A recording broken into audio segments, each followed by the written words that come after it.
Haleluya. Sorak-sorai bagi nama Tuhan. Pagi yang penuh dengan sukacita. Hari ini kita percaya bahwa setiap kita sudah mempersiapkan diri kita datang kepada Tuhan. Ibrani 12:28 berkata, jadi karena kita menerima kerajaan yang tak tergoncangkan, marilah kita mengucap syukur dan beribadah kepadanya dengan rasa hormat dan takut. Hari ini saudara, dalam ibadah ini akan disertai dengan perjamuan kudus. Persiapan roti dan anggur perjamuan Bapak Saudara. Dan kita siapkan hati kita untuk kita boleh berkata, Tuhan, yang terutama dalam hidupku adalah menyenangkan akan Engkau. Mari kita berdoa bersama-sama. Bapa, kami bersyukur buat pagi ini. Oleh berkat kemurahan-Mu kami boleh hadir hari ini Tuhan. Kami datang, kami hampiri Engkau. Sebab Engkau Allah yang layak menerima pujian kami. Biarlah Engkau memberkati setiap kami umat-Mu. Dimanapun kami berada Tuhan, nama Tuhan tetap dipermuliakan. Kami datang, kami hampiri dengan rasa hormat di hadapan-Mu. Dalam nama Yesus. Haleluya. Amin.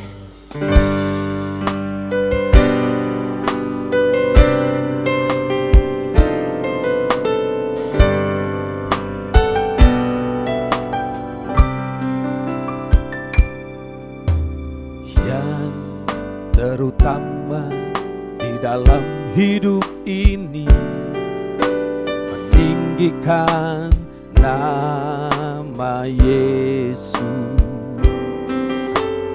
Yang terutama di dalam hidup ini, meninggikan namanya. Haleluya, haleluya. Saya mau cinta Yesus. Haleluya, haleluya. Saya mau cinta Yesus.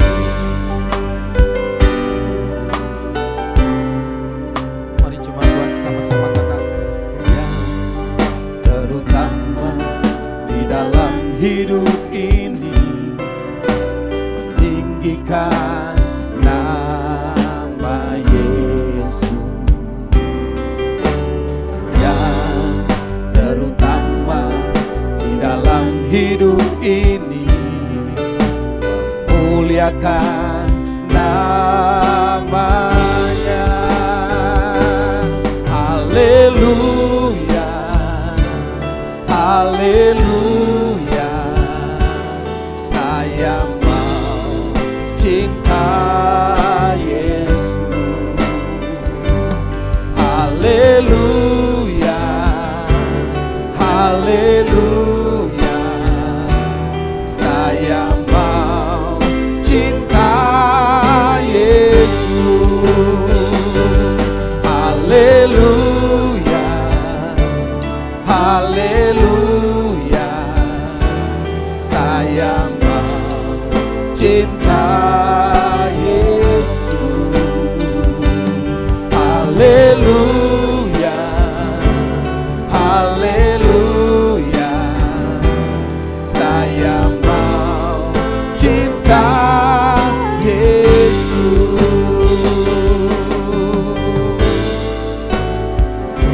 Benar Tuhan. Terima kasih buat kebaikan-Mu bagi kami. Setiap hari hidup kami dalam penyertaan. Hari ini Tuhan, kami ada sebagaimana kami ada. Semua karena anugerah-Mu dalam hidup kami. Dan biarlah setiap kami boleh berkata, Tuhan, Engkau yang terutama dalam hidup kami Tuhan. Terima kasih Yesus. Kami mau katakan Tuhan, haleluya, haleluya.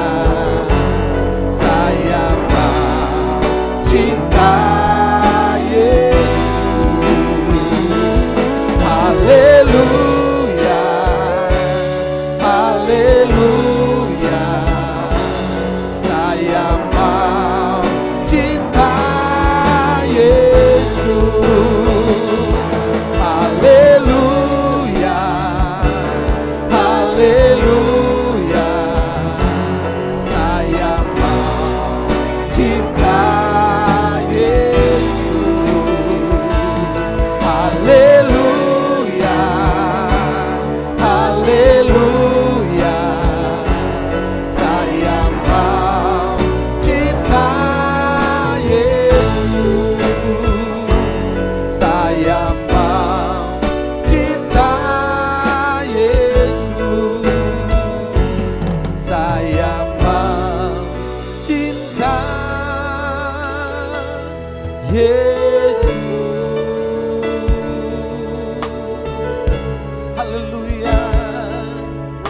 Kami bersyukur kepadamu Tuhan.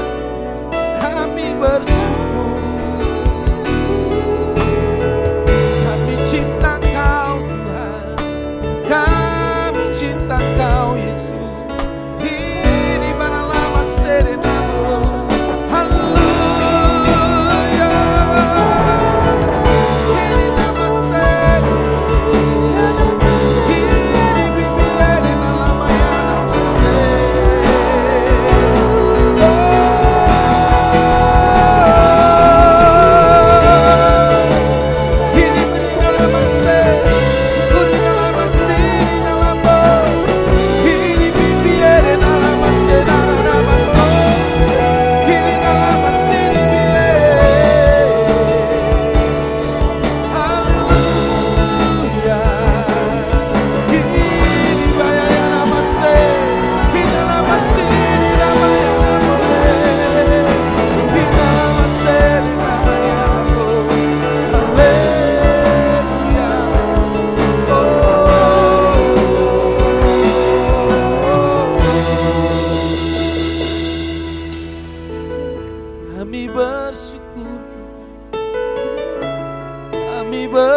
hari ini Tuhan,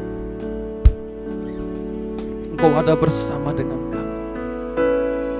Yang kami tahu hari ini Tuhan, Engkau menuntun setiap hidup kami. Kami mau katakan sekali lagi di hadapan-Mu Tuhan.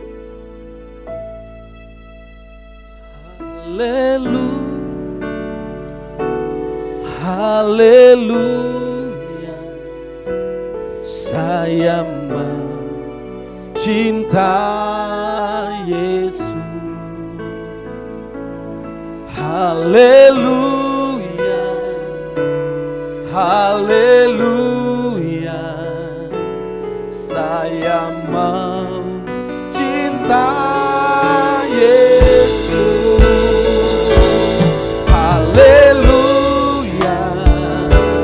haleluya,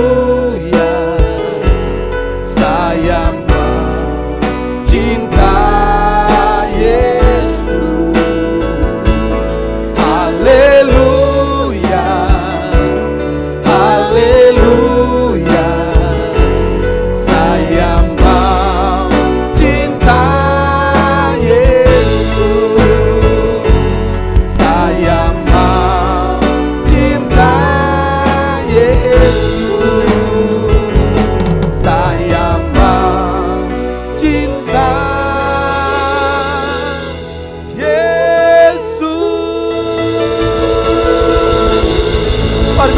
kemuliaan bagi Dia Raja. Mari kita berdiri bersama-sama, bertepuk tangan bagi Dia Raja dan segala raja. Sebab tiba saatnya kita meninggikan nama Tuhan. Haleluya.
kemuliaan bagi Dia selamanya. Haleluya. Terima kasih Tuhan. Mari sama-sama katakan.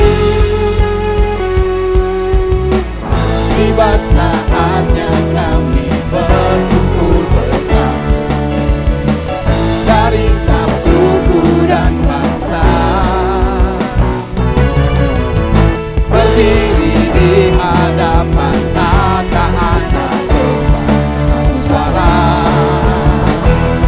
mengatakan keselamatan bagi Allah yang duduk bertata. Kami naikkan pada anak domba, pujian dan kekuatan, hormat dan kekuasaan, kemuliaan bagi Dia selamanya. Biar musik memuji Tuhan. Haleluya. Segala kemuliaan bagi nama Tuhan, Raja di atas segala raja. Haleluya.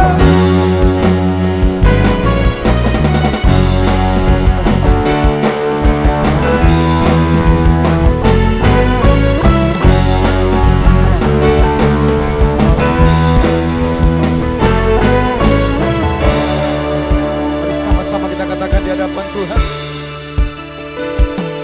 Selamat bagi Allah yang duduk dan bertata. Kami naikkan pada anak domba, pujian dan kekuatan, hormat dan kekuasaan, kemuliaan bagi Dia selamanya. Keselamatan bagi Allah yang duduk dan bertata. Kami naikkan pada anak domba, pujian dan kekuatan, hormat dan kekuasaan, kemuliaan bagi Dia selamanya. Kemuliaan bagi Dia, kemuliaan bagi Dia, kemuliaan bagi Dia selamanya. Haleluya. Segala kemuliaan bagi-Mu Tuhan, hormat kuasa bagi-Mu. Haleluya. Haleluya. Haleluya. Masih Tuhan memuji Tuhan, amin. Kita tinggikan nama Tuhan terus, haleluya. Besar dari yang ku harapkan, bukti dari segala yang tak kulihat. Iman berikan ku kekuatan untuk melakukan perkara yang hebat bersama Roh-Mu. Ku pasti menang. Tinggi nama-Mu dipuji, hormat kemuliaan, sorak dengan segenap hati, Raja keagungan. Yeah. Haleluya Tuhan. Kau takkan pernah biarkan kami berjalan sendiri. Kau tak biarkan pencobaan melebihi batas kekuatanku. Kau yang berikan ku kemuliaan, semakin serupa dengan gambaranmu. Bersama Roh-Mu, Katakan dengan keras, haleluya. ku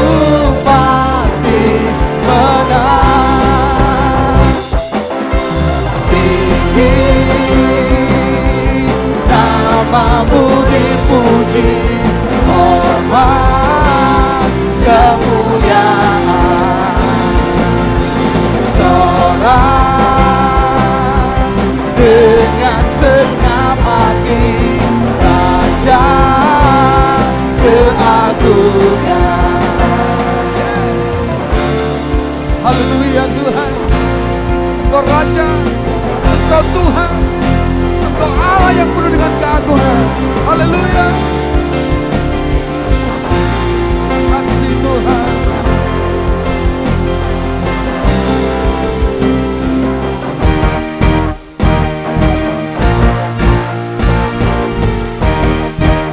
Sama-sama kita katakan ke hadapan Tuhan. Namamu dipuji, hormat kemuliaan. Sorak dengan segenap hati, Raja keagungan. Tinggi namamu dipuji, hormat kemuliaan. Sorak dengan segenap hati, Raja keagungan. Raja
wajah-Mu oh Tuhan, di dalam kekudusan-Mu.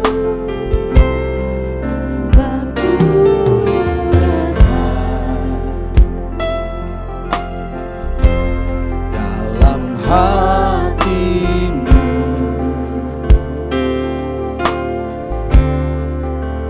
ku rindu mendengar suara-Mu oh Tuhan, di tempat kudus-Mu sekarang. Ku rasakan kasih-Mu, indahnya kekudusan-Mu. Ku rindu dengan kasih-Mu, diam di hadirat-Mu. Ku mengangkat tanganku dan ku bersyukur menyembah-Mu. Penuhi dengan kasih-Mu, diam di hadirat-Mu. Haleluya. Kami bersyukur kepadamu ya Tuhan. Oleh karena kasih-Mu hari ini kami ada. Kami rindu menikmati kebaikan-Mu senantiasa. Bahwa kami selalu Tuhan untuk tinggal diam di dalam hadirat-Mu Tuhan. Sebab Kau Bapa yang baik bagi kami.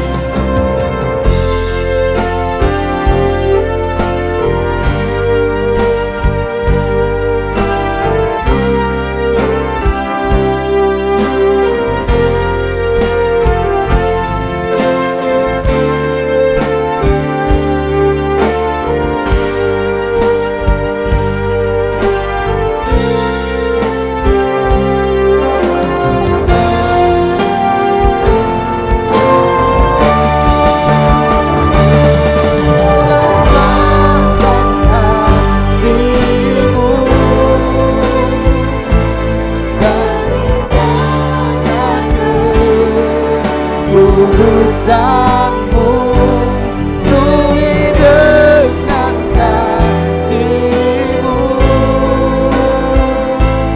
diam di hadirat-Mu. Ku mengangkat tanganku dan ku bersyukur menyembah-Mu. Penuhi dengan kasih-Mu, diam di hadirat-Mu, diam di hadirat-Mu, diam di hadirat-Mu.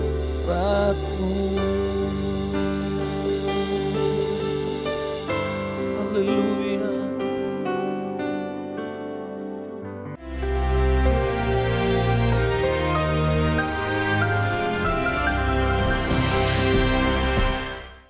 Shalom semua warga kerajaan. Tema besar tahun ini adalah bangkitnya para pemimpin.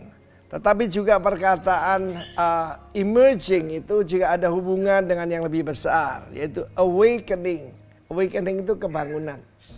Juga ada outpouring, pencurahan Roh Kudus.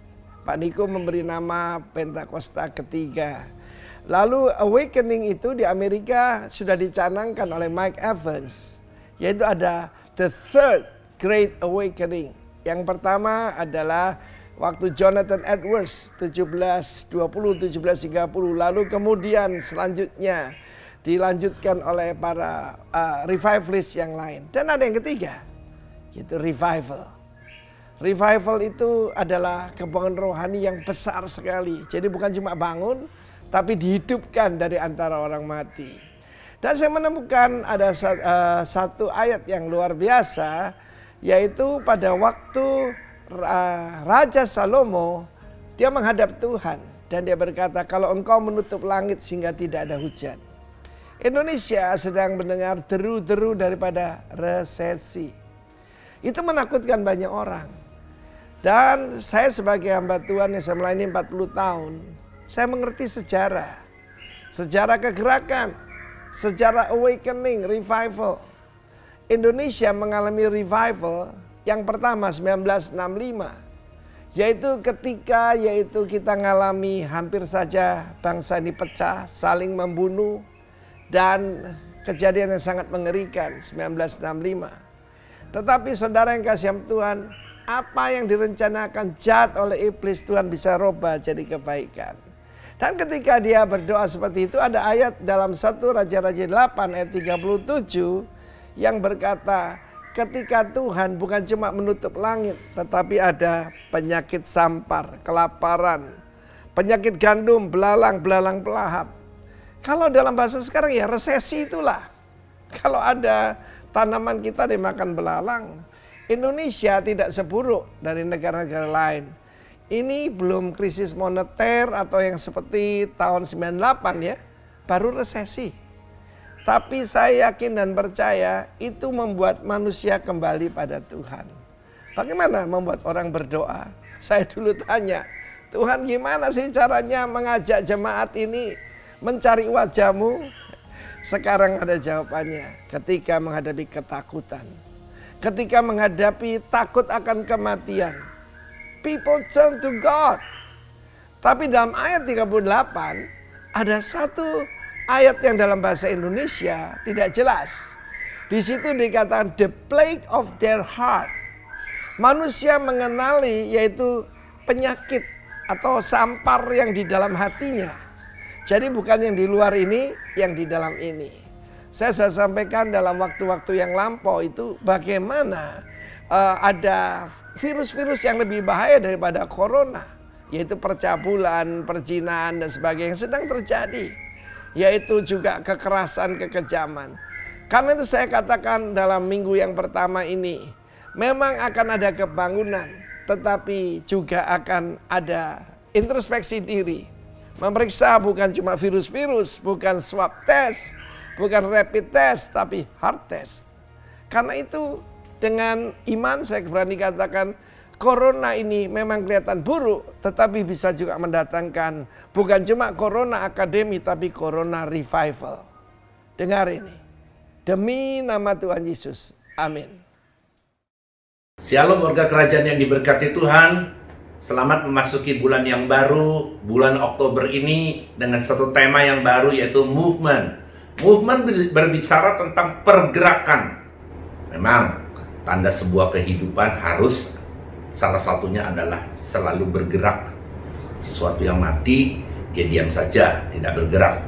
Nah, kalau saudaraku yang kasih Tuhan mau sadar bahwa hidup kita ini adalah hidup, artinya rohani kita hidup, ditandai dengan adanya pergerakan dan bukan cuma sekedar bergerak atau pergerakan saja, tetapi harus mengalami pertumbuhan. Artinya makin hari makin besar, makin kuat di dalam Tuhan, dan bukan cuma sekedar bertumbuh, tetapi adalah menghasilkan buah, dan buah yang diharapkan adalah tetap, artinya tidak mudah rontok, tidak mudah gugur, tetapi buah akan dihasilkan terus, membuat nama Tuhan dipermuliakan lewat kehidupan saudara dan saya. Nah, Bapak Ibu yang diberkati oleh Tuhan, saya juga tetap percaya bahwa sebuah pergerakan itu artinya dibutuhkan adalah semangat, tekad, dan seterusnya. Dan pada hari ini saya akan membawa sebuah tema adalah lumpuh berjalan. Ya, lumpuh berjalan. Maksudnya apa, saudaraku? Artinya dari sebuah kelumpuhan rohani bagaimana caranya supaya terjadinya satu movement, satu pergerakan sehingga kita bisa berjalan di dalam rencana Tuhan, berjalan di atas firman Tuhan yang hidup. Saudaraku yang sangat diberkati oleh Tuhan, kita tidak akan mungkin bisa memberi sesuatu yang tidak kita miliki. Bagaimana mungkin kita memberi kepada orang lain padahal kita sendiri tidak memiliki apa yang hendak kita berikan? Contohnya, kita tidak memiliki semangat, bagaimana kita mau memberikan semangat kepada orang lain? Karenanya saudaraku, saya berharap lewat firman yang sebentar kita akan dengar, saudara akan dimampukan berjalan di atas masalah, pergumulan, dan persoalan yang sedang saudara dan saya hadapi hari-hari ini. Saya akan mengajak kita untuk melihat kebenaran firman Tuhan yang terambil dari kitab Yohanes pasal yang kelima, Yohanes pasal yang kelima, ayat yang kedua sampai ayat yang ke-9. Di Yerusalem dekat gerbang domba, ada sebuah kolam yang dalam bahasa Ibrani disebut Bethesda. Ada 5 serambinya. Dan serambi-serambi itu berbaring sejumlah besar orang sakit. Orang-orang buta, orang-orang timpang, dan orang-orang lumpuh yang menantikan goncangan air kolam itu. Sebab sewaktu-waktu turun malaikat Tuhan ke kolam itu dan menggoncangkan air itu, barang siapa yang terdahulu masuk ke dalamnya sesudah goncangan air itu menjadi sembuh apapun juga penyakitnya.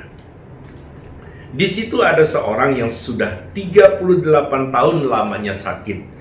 Ketika Yesus melihat orang itu berbaring di situ dan karena ia tahu, perhatikan, karena ia tahu, Yesus tahu bahwa ia telah lama dalam keadaan itu, berkatalah ia kepadanya, "Maukah engkau sembuh?"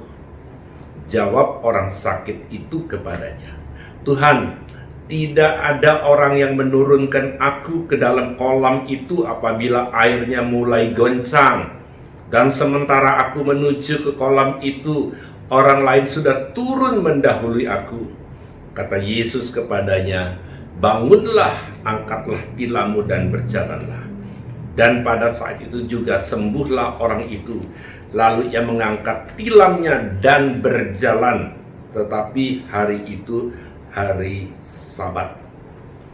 Bapak Ibu yang sangat diberkati oleh Tuhan, kita akan melihat bagian perbagian daripada ayat yang baru kita baca untuk membuat kita bisa menarik apa maksud dibalik daripada apa yang disampaikan lewat cerita ini. Kita lihat dulu di dalam Yohanes 5 ayat yang kedua kembali. Di Yerusalem dekat pintu gerbang domba ada sebuah kolam yang dalam bahasa Ibraninya disebut Bethesda. Arti kata Bethesda adalah rumah kemurahan atau rumah anugerah. Bukankah setiap manusia sangat membutuhkan kemurahan hati Tuhannya, kemurahan hati orang-orang di sekelilingnya? Saudaraku, termasuk orang yang tidur di atas tilam karena tidak mampu untuk bergerak, tidak mampu untuk berjalan ini, dia ada di sana untuk menantikan anugerah atau kemurahan. Tapi dalam hal ini yang dinantikan adalah goncangnya air kolam Bethesda. Si lumpuh juga berharap untuk bisa mendapatkan anugerah itu.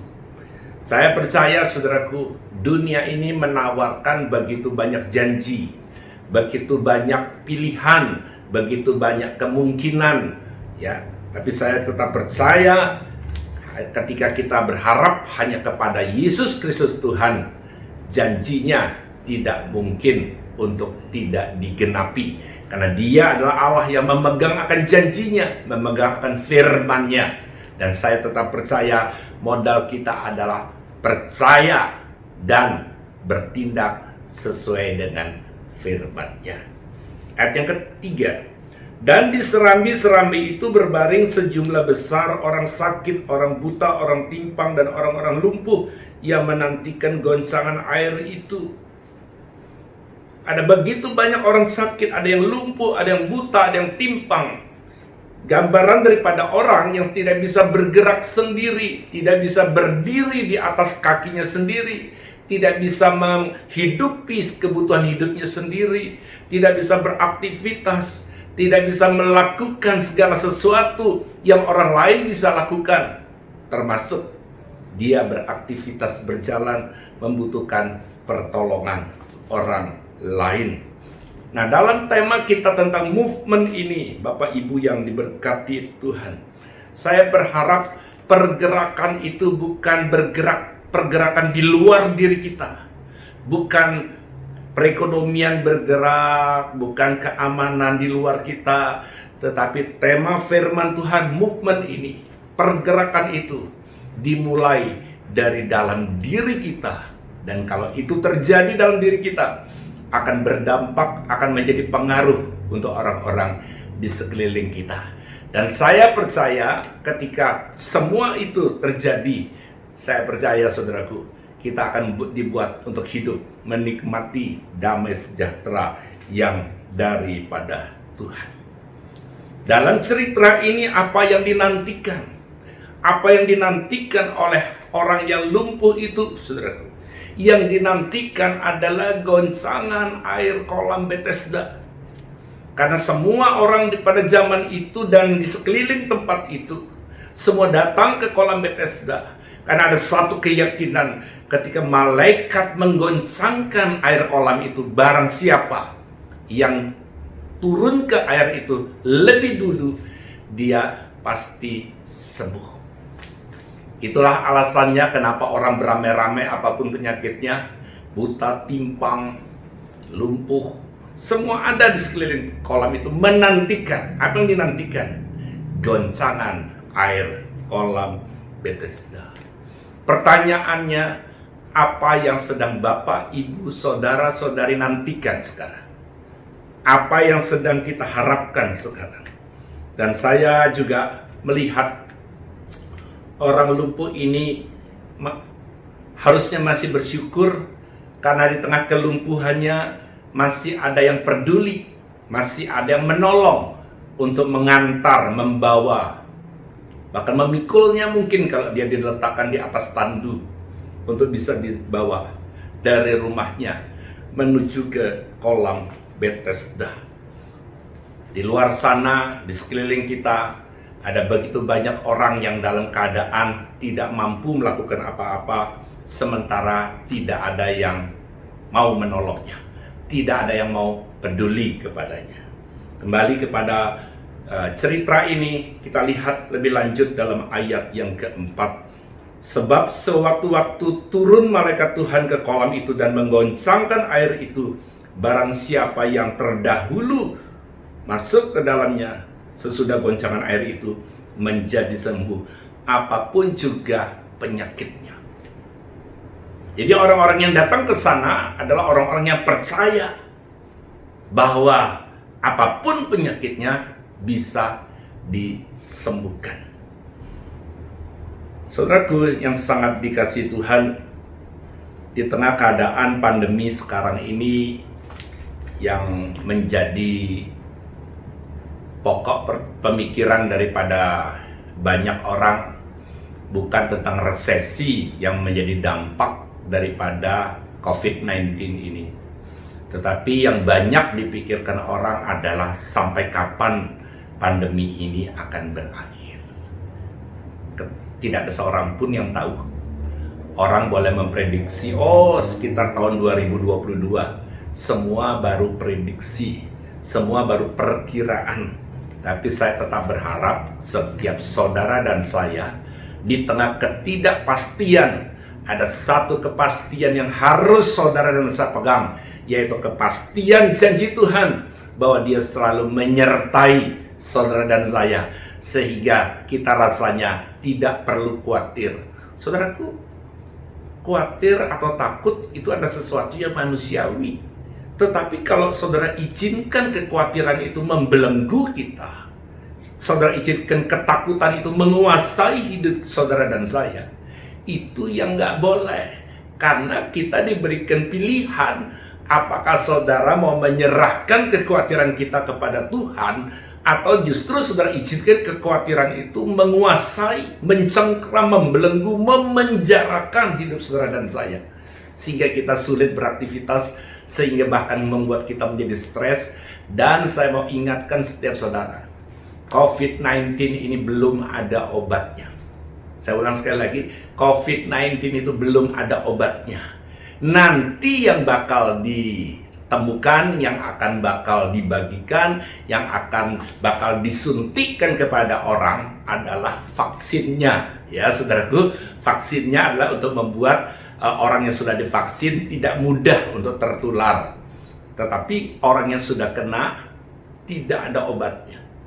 Kecuali satu, kita bersyukur kita punya Tuhan yang menciptakan manusia bukan cuma sekedar hidup, tetapi mampu untuk mempertahankan hidup dari dalam tubuh kita. Ada satu imunitas, ada satu pasukan di dalam diri kita yang mampu melawan daripada sakit penyakit itu. Dan saya mau katakan, waktu seseorang khawatir, waktu seseorang menjadi takut, kalau dia izinkan ketakutan itu membuat atau membelenggu dirinya, imunitasnya, daya tahan tubuhnya itu makin menurun. Jadi imunitas itu tidak selamanya stabil, tidak selamanya tinggi, dan sebaliknya juga tidak selamanya rendah, bisa ditingkatkan.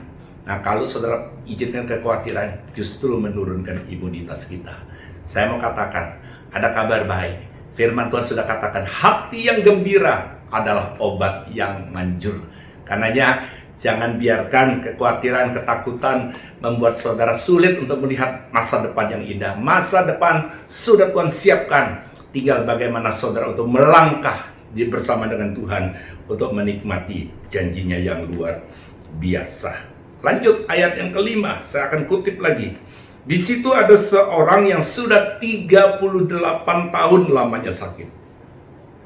Saya percaya selama 38 tahun pasti orang ini sudah berobat kemana-mana, ya. Dia sudah coba segala macam ramuan, dia sudah coba ke segala macam tabib untuk diharapkan kesembuhan itu bisa didapatkan.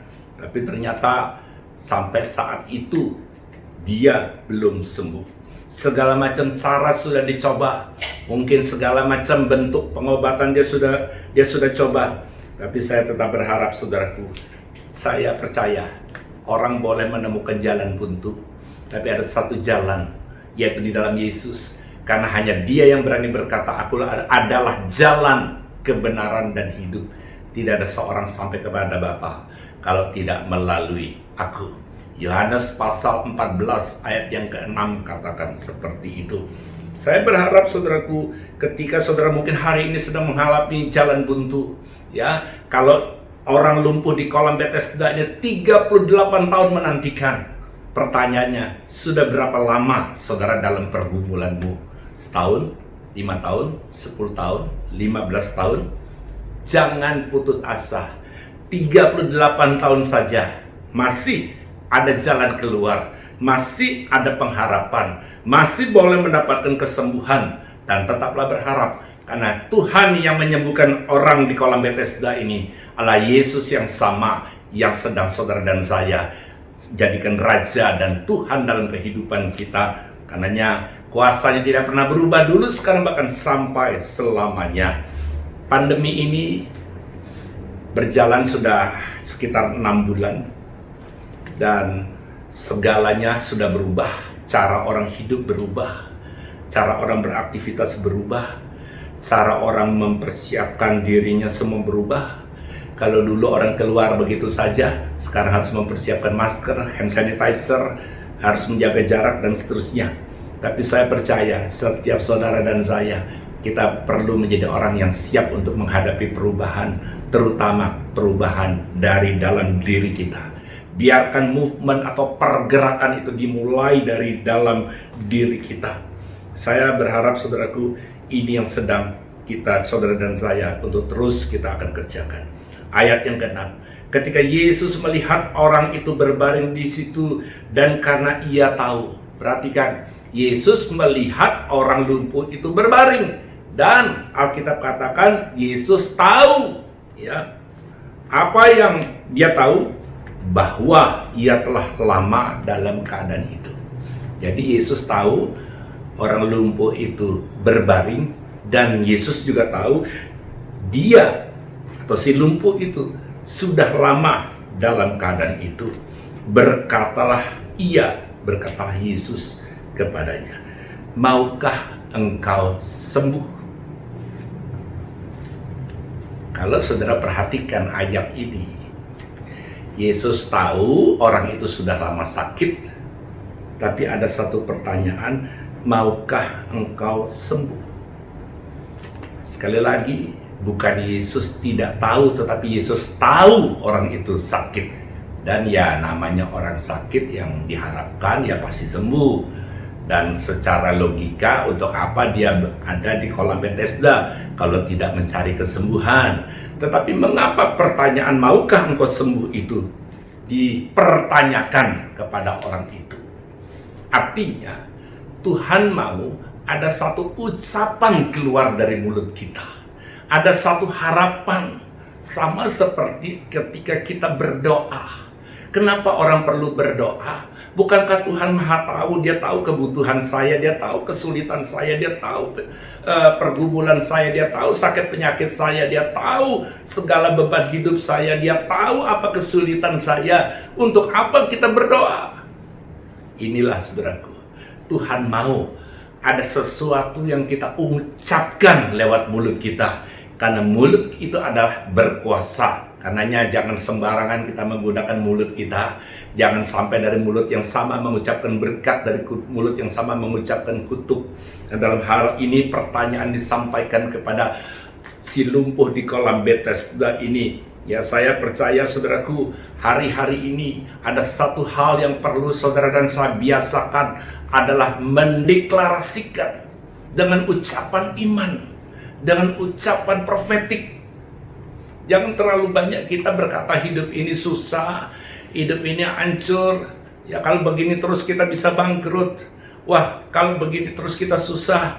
Tapi katakan dari mulut kita, aku adalah orang yang diberkati Tuhan, hidupku disertai Tuhan, negeri ini, Indonesia ini dikasih oleh Tuhan, pulau ini, Pulau Bali ini adalah pulau yang dicintai oleh Tuhan. Dan saya percaya saudaraku, ketika deklarasi itu diucapkan, saya sangat yakin di dalam alam roh ada terjadi sesuatu kegerakan, ada terjadi sebuah movement. Karenanya saudaraku, saya akan mengajak kita lihat lebih lanjut ayat yang ke-7. Jawab orang sakit itu kepadanya, Tuhan, tidak ada yang menurunkan aku ke dalam kolam itu apabila airnya mulai goncang.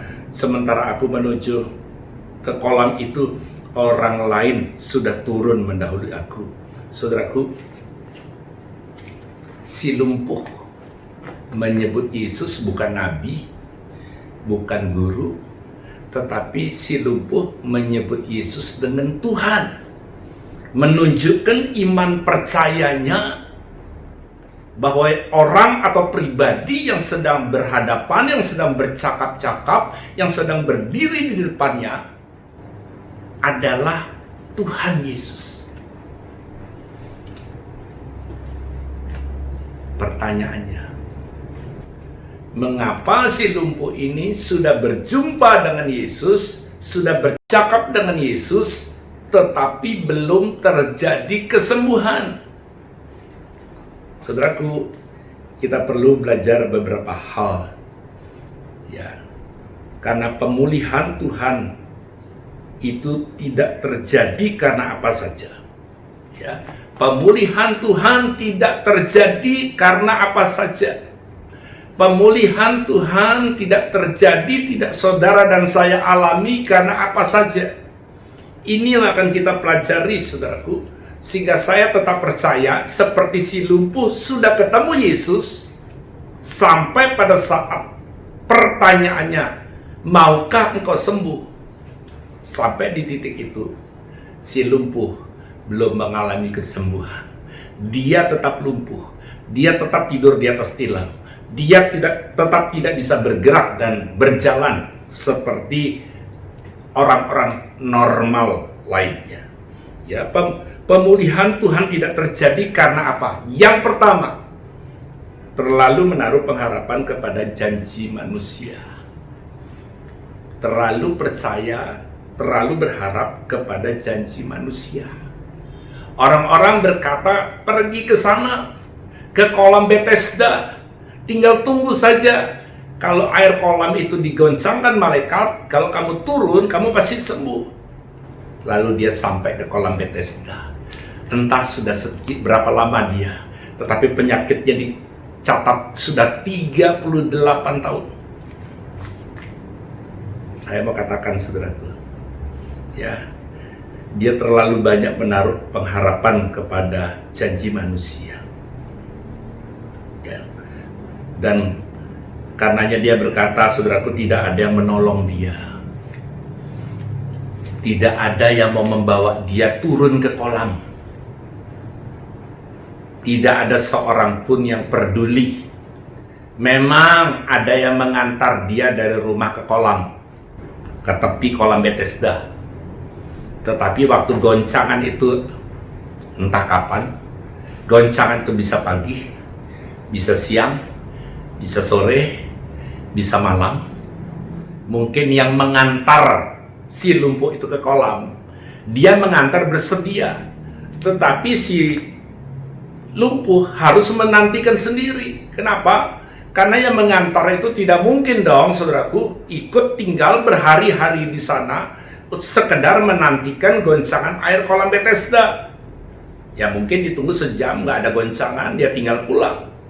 Ya, yang ngantar itu, yang menggotong dia, yang membawa dia, yang menuntun si lumpuh itu, mungkin sempat menanti 2 jam, 3 jam, dia pulang.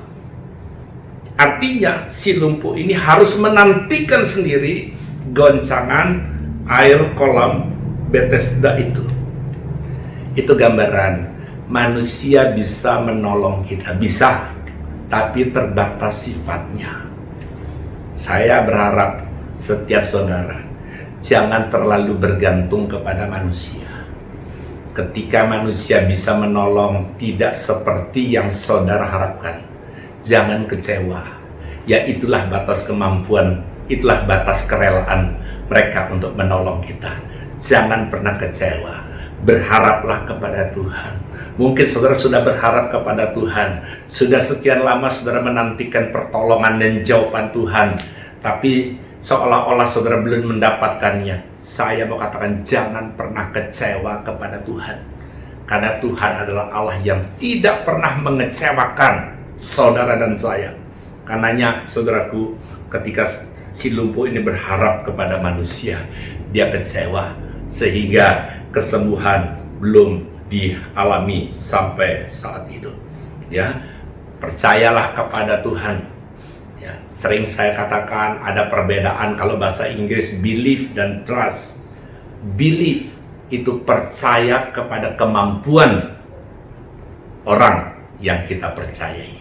Tapi trust adalah percaya tentang karakter orang yang sedang saudara percayai.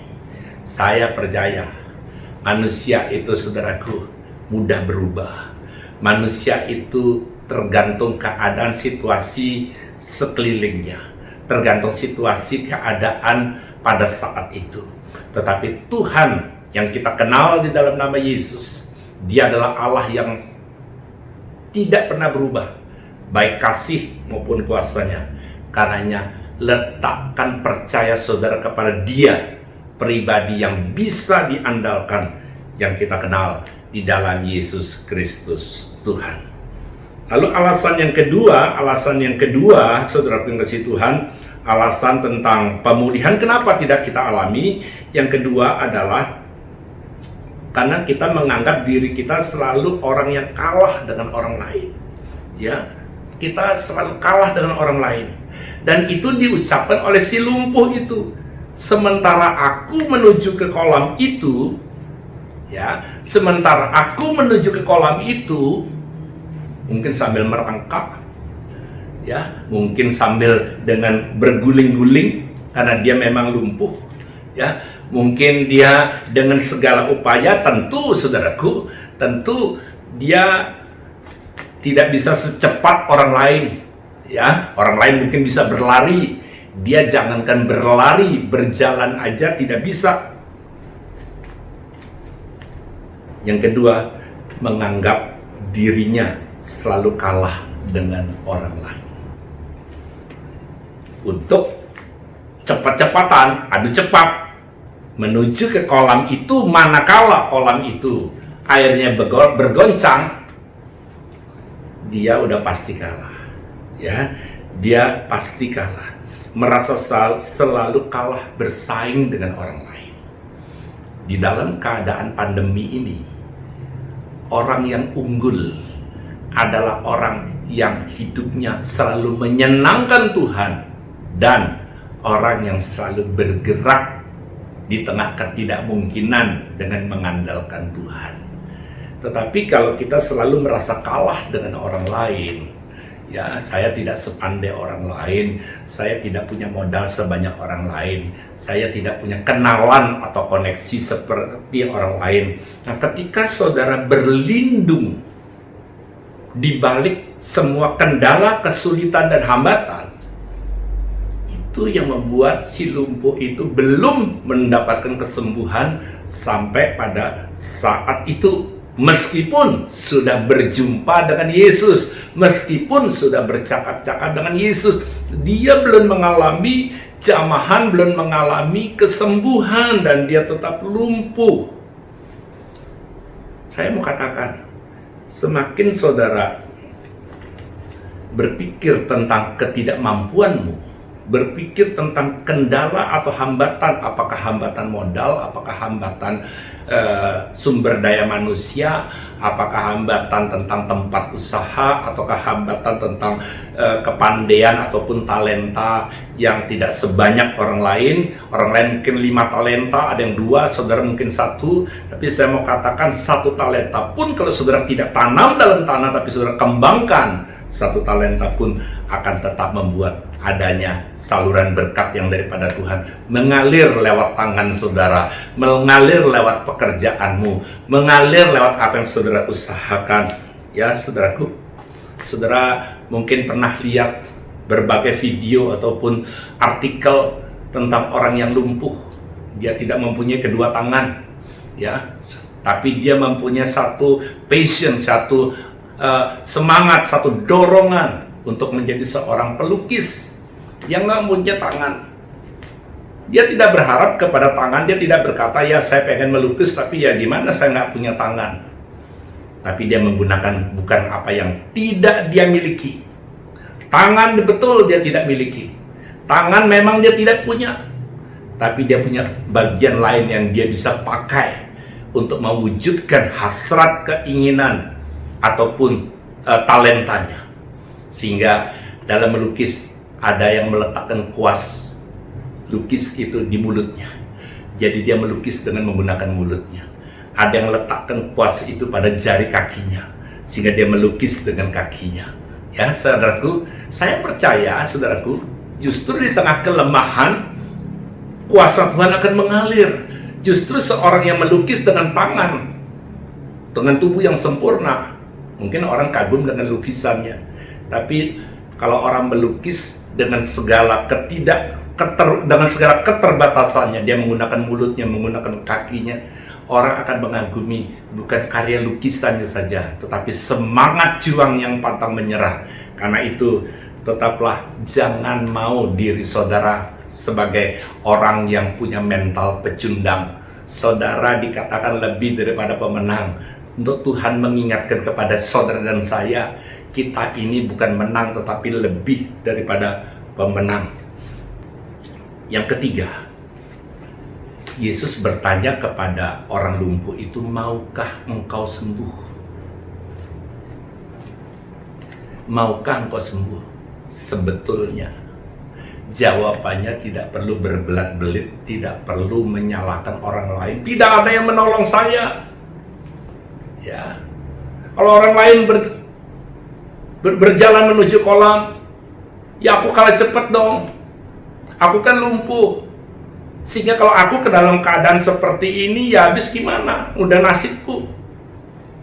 Sebetulnya si lumpuh dapat berkata, waktu Yesus bertanya, maukah engkau sembuh? Dia cukup berkata, aku percaya kepadamu, aku pasti sembuh. Cukup, sudah. Dan kesembuhan dialami. Tetapi di sini dia lebih banyak menyalahkan orang lain, lebih banyak menyalahkan keadaannya, lebih banyak menyalahkan kendalanya. Karenanya saya mau katakan, saudaraku, orang banyak kali sulit untuk mengalami movement pergerakan karena dia selalu berlindung, sembunyi di balik semua kendala, persoalan, dan hambatan yang dia anggap itu sebagai hal yang tidak mungkin diterobos. Hambatan itu perlu untuk membuat saudara melihat terobosan itu terjadi. Karenanya lewat apa yang kita dengar lewat firman Tuhan pada hari ini, tetaplah lihat bukan ancaman, bukan hambatan, tapi kesempatan yang Tuhan sedang berikan kepada kita. Lanjut ke ayat yang ke-8. Kata Yesus kepadanya, bangunlah, angkatlah tilammu dan berjalanlah. Kalau si lumpuh itu berpikir dan melihat kondisinya, aku kan lumpuh, bagaimana mungkin mengangkat tilam? Untuk bangun saja sulit, apalagi berjalan, apalagi mengangkat tilam. Saudaraku, firman Tuhan yang saudara dan saya dengar, apakah di gereja, apakah lewat tayangan online pada saat ini, membuat saudara mau bangun, mau bergerak, mulai adanya movement dari dalam diri saudara, atau saudara berlindung, bersembunyi, berdalih, beralasan dengan berbagai kendala. Itu adalah keputusan saudara dan saya. Tapi saya sebagai hamba Tuhan ingin ingatkan, iblis sudah terlalu lama untuk mempengaruhi pikiran saudara, sehingga saudara tetap berada dan tinggal nyaman, dalam tanda kutip nyaman, dalam keadaanmu seperti sekarang ini. Ayo bangkit dan keluar, karena terang Tuhan telah terbit atasmu. Ya saudaraku, karenanya mari kita tetap boleh melihat bahwa orang yang 38 tahun itu mungkin sudah terlalu terbiasa di atas tilam, mungkin sudah terbiasa dan sudah rasanya mungkin nyaman, dalam arti ya memang seperti ini, mau apa lagi, mungkin nasibku. Saya mau katakan inilah waktunya untuk saudara bangkit, angkat tilammu. Artinya ada satu pembalikan keadaan. Tadinya si lumpuh ditopang oleh tilam itu, ditopang oleh ranjang itu, ditopang oleh tempat tidur itu. Tetapi waktu Yesus katakan angkat tilammu, si lumpuh bisa bangkit berdiri dan mengangkat tilamnya. Artinya terjadi pembalikan keadaan. Halo, hari ini saudara rindu keadaanmu yang sukar, yang sulit, yang susah itu dibalikkan oleh Tuhan. Ayo bangkit. Ya, mulai terjadi movement dari dalam diri saudara, semangat mulai muncul. Saudara tahu bahwa saudara tidak melangkah sendiri, tidak berjalan sendiri, tetapi Allah yang memberikan kekuatan kepada saudara dan saya. Ayat 9, dan pada saat itu juga, bukan nanti, bukan tahun depan, tapi pada saat itu juga, sembuhlah orang itu. Lalu ia mengangkat tilamnya dan berjalan. Tapi hari itu adalah hari Sabat. Saudara yang sangat dikasih Tuhan, saya tetap percaya di dalam Tuhan tidak ada perkara yang mustahil. 38 tahun bukan waktu yang singkat, tapi tetap Tuhan nyatakan bahwa selalu ada pengharapan di dalam Tuhan. Langit mungkin gelap hari-hari ini, mungkin kau tidak bisa melihat matahari karena ada begitu awan tebal yang menutup, tapi percayalah, di balik awan persoalanmu, di balik kelamnya masalahmu, ada cahaya kemuliaan Tuhan yang selalu siap untuk menyinari saudara. Nantikan Tuhan, karena Dia menjadikan segala sesuatu indah pada waktunya. Tetap kuat di dalam Tuhan, bersama dengan Tuhan saudara cakap menanggung segala perkara. Tuhan memberkati. Mari angkat tangan kita kepada Tuhan. Kalau saudara sedang ada pergumulan, saya rindu untuk berdoa buat saudara. Tuhan, kau melihat setiap mereka yang sedang menyaksikan tayangan ini. Kami tahu Tuhan, kalau dunia ini berkata lockdown, tapi kami sebagai orang-orang percaya, kami look up Kami melihat ke atas karena kemuliaan Tuhan yang besar sedang Tuhan nyatakan dalam hidup kami. Sehingga yang sakit saat ini, engkau yang ada di rumah boleh sembuh di dalam nama Yesus. Kelemahanmu, apa yang menjadi pergumulanmu, Tuhan sumber kekuatan, sumber pertolongan di dalam nama Yesus menjamah setiap saudara. Rumah tangga yang sedang bermasalah, pagi hari ini, sore hari ini, malam hari ini, kapanpun waktunya tayangan ini disaksikan, jamahan Tuhan mengalir dalam nama Yesus. Menolak setiap roh kekerasan, roh perpecahan, digantikan dengan sukacita Tuhan, damai sejahtera, kesatuan hati, unity yang daripada Tuhan dinyatakan dalam nama Yesus. Terima kasih Tuhan, dalam nama Yesus. Sama-sama kita katakan, amin. Rasakan kasih-Mu dan indahnya kekudusan-Mu, penuhi dengan kasih-Mu, diam di hadirat-Mu. Ku mengangkat tanganku dan ku bersyukur menyembah-Mu, penuhi dengan kasih-Mu, diam di hadirat-Mu. Ku rasakan kasih-Mu dan indahnya kekudusan-Mu, penuhi dengan kasih-Mu, diam di hadirat-Mu. Ku mengangkat tanganku Dan ku bersyukur menyembah-Mu, penuhi dengan kasih-Mu, diam di hadirat-Mu. diam di hadirat-Mu. Mari saudaraku, sementara kita mengangkat roti ini, renungkan kisah tentang si lumpuh yang mampu berjalan. Saya tidak tahu apa yang menjadi kelumpuhan dalam hidup saudara. Mungkin semangatmu yang lumpuh, mungkin bisnismu yang lumpuh, mungkin rumah tanggamu yang lumpuh, mungkin rohanimu yang lumpuh. Inilah waktunya untuk saudara bangkit, angkat tilammu dan berjalan. Percayakah saudara bahwa Yesus telah mati untuk saudara dan saya? Dan percayakah saudara bahwa roti yang saudara angkat tinggi ini merupakan persekutuan kita dengan tubuh Kristus? Yang percaya sama-sama katakan amin. Mari kita makan di dalam nama Yesus.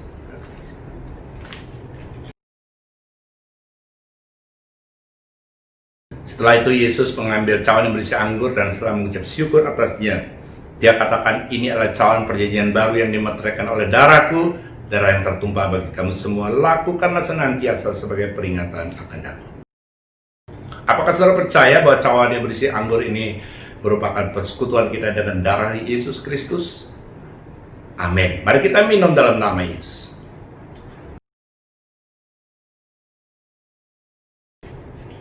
Kita bersyukur Yesus mati bukan ketika kami hidup benar, ketika kami berdosa, tetapi ketika kami percaya kepadamu, kami boleh diselamatkan, kami boleh dibenarkan.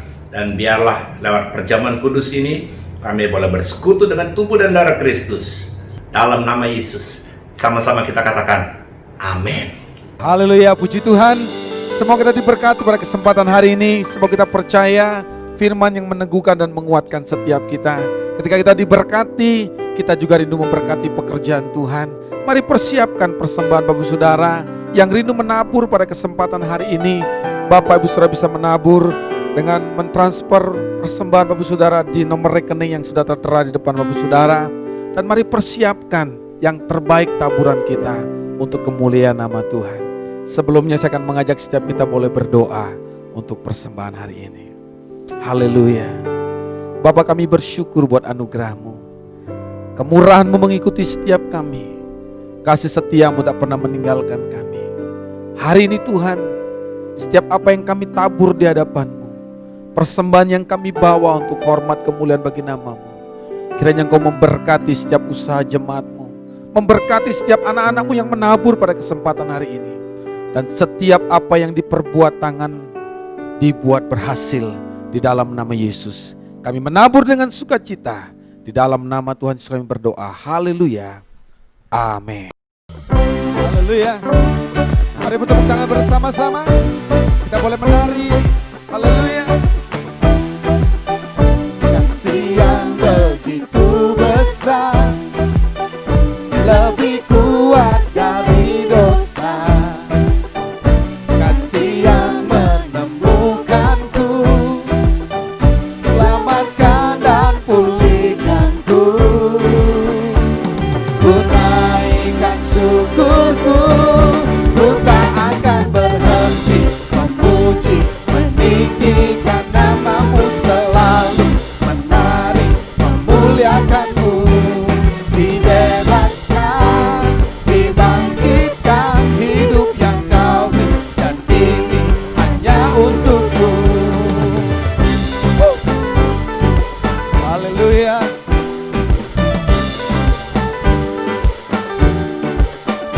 Kasih yang begitu besar, lebih kuat dari dosa. Kasih yang menemukanku, selamatkan dan pulihkanku. Ku naikkan syukurku, ku tak akan berhenti memuji, meninggikan nama-Mu selalu, menari, memuliakan-Mu. Dibebaskan, dibangkitkan, hidup yang Kau beri, dan ini hanya untukmu.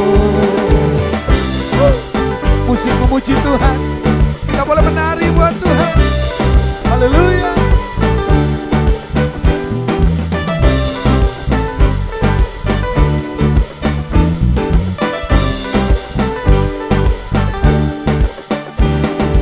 Naikkan syukurku, ku naikkan syukurku, ku tak akan berhenti memuji, meninggikan nama-Mu selalu, menari, memuliakan-Mu. Dibebaskan, dibangkitkan, hidup yang Kau beri, dan ini hanya untukmu. Meninggikan nama-Mu, dibebaskan, dibangkitkan, hidup yang Kau beri, dan ini hanya untukmu. Hidup yang Kau beri, ini hanya untukmu. Mari jemaat yang di rumah, angkat kedua tanganmu. Terimalah damai sejahtera yang melampaui segala akal, yang akan membuat saudara hidup berjalan di tengah ketidakmungkinan, sehingga apapun yang menjadi kelumpuhan dalam hidup saudara dibuat menjadi berjalan dengan kekuatan yang Tuhan nyatakan.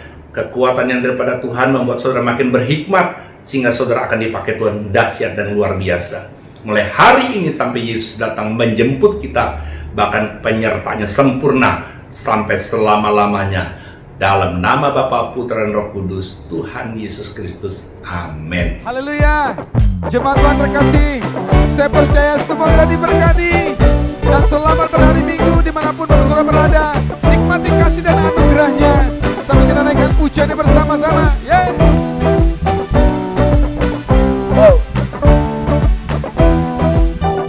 Kasih yang begitu besar, lebih kuat dari dosa.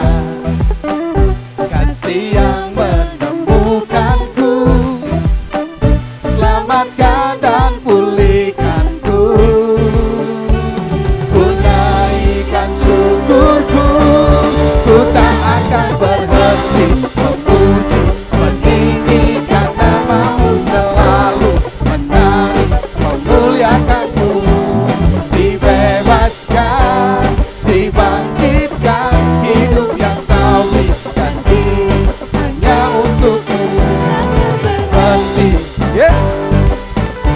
Saya percaya semua kita diberkati.